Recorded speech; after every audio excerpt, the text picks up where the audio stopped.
एकता आणि मराठा समाजाला आरक्षण मिळावं या मागणीसाठी गेल्या अनेक वर्षे आपण मनोज जरांगेंनी आंदोलन केलेलं पाहिलं, पण यंदाचं ते आंदोलन आणि त्यांचं उपोषण आहे ते खरं तर वेगळं म्हणावं लागणार आहे। शेताच्या बांधावर मनोज जरांगे हे एका खाटेवर बसून आंदोलन करतायत। सकाळी 10 वाजता सुरू झालेलं हे आंदोलन आणि उपोषण हे अजूनही आपल्याला सुरू असलेलं पाहायला मिळत आहे। अजूनही तोडगा या उपोषणावर आणि मनोज जरांगे यांच्या मागण्यांवर निघालेला नाही आणि त्यामुळे अंधार झालेला आहे। या अंधार रात्री या शेतामध्ये मनोज जरांगे हे आपल्याला पाहायला मिळतात। सकाळपासून त्यांनी अन्न आणि पाण्याचा त्याग केलेला आहे आणि अशा परिस्थितीत दुसरीकडे मोठ्या प्रमाणात उन्हाचा तडाखा हा अंगावर घेत आता मनोज जरांगे हे या उपोषणामध्ये आपल्याला पाहायला मिळतात। जवळपास आता 10 ते 11 तास उलटून गेलेले आहेत।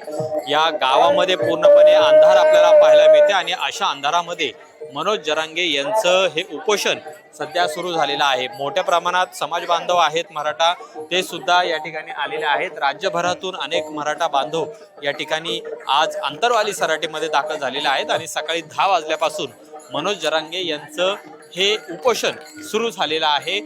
कोणत्याही पाण्याची किंवा खाण्याची अपेक्षा न करता हे सगळे मराठा बांधव आहेत ते या अंतरवाली सराटीमध्ये दाखल झालेले आहेत। खरं तर मनोज जरांगे यांनी तुम्ही कुणीही या ठिकाणी येऊ नका असं आवाहन त्यांना केलेलं होतं, पण ज्या पद्धतीने मनोज जरांगे यांनी उन्हामध्ये बसून उपोषणाचं अस्त्र पुकारलेलं होतं त्यानंतर हळूहळू अनेक मराठा बांधव आहेत ते आपल्या राज्याच्या कानाकोपऱ्यातून या ठिकाणी येऊ लागलेले आहेत आणि गर्दी आता हळूहळू वाढू लागलेली आहे।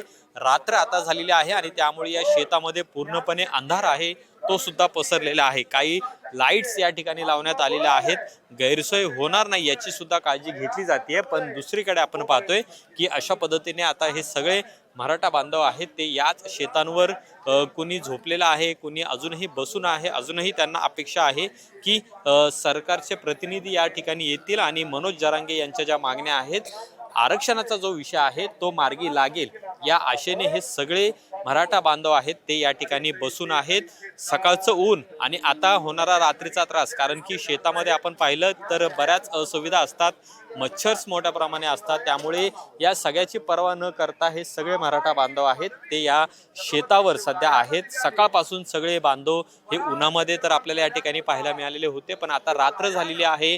शेतामध्ये वेगवेगळे प्राणी असतात, सरपटणारे प्राणी असतात, हे सुद्धा येत असतात, पण या सगळ्याची पर्वा न करता सगळे हे मराठा बांधव आहेत ते सध्या मनोज जरांगे यांच्या सोबत या शेतामध्ये बसलेले आहेत आणि उपोषण त्यांचंही सुरू आहे। खरं तर इथे कोणतीही खाण्याची किंवा पाण्याची व्यवस्था नाहीये, असं असताना सुद्धा हजारोंच्या संख्येने हे सगळे समाज बांधव आहेत ते मनोज जरांगे यांना पाठिंबा देण्यासाठी आणि आपल्याला आरक्षणाचा हक्क मिळवण्यासाठी सगळे एकत्र आलेले पाहायला मिळतात। सकाळपासून मनोज जरांगे यांनी सुद्धा पाणी असेल किंवा अन्न असेल हे सुद्धा घेतलेलं नाही आणि एका खाटेवर बसून त्यांचं उपोषण आहे ते सकाळी सुरू झालेलं आहे।